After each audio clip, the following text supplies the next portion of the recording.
बिस्मिल्लाहिर्रहमानिर्रहीम। आपके लिए अनमोल मोती लेके हाजिर हूँ। नासिर अहमद तारड़ मेरा नाम है।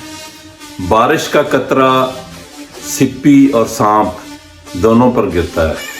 बारिश का कतरा सिप्पी और सांप दोनों पर गिरता है, जबकि सांप इसे जहर बना देता है और सिप्पी इसे मोती बना देती है। जिसका जैसे ज़र्फ वैसे उसकी तख्लीक। दोस्तों, कोशिश करें, मोती बनने की कोशिश करें, सांप बनने से परहेज़ करें। अल्लाह की ये मखलूक है, इससे प्यार करें, अल्लाह से प्यार करें, अल्लाह की इबादत करें। इंसान की तख्लीक का मकसद सिर्फ़ और सिर्फ अल्लाह की इबादत और उसकी मखलूक से हमदर्दी और खुश अखलाक़ी और हुस्न सलूक है। मिलते हैं अगले अनमोल मोती तक।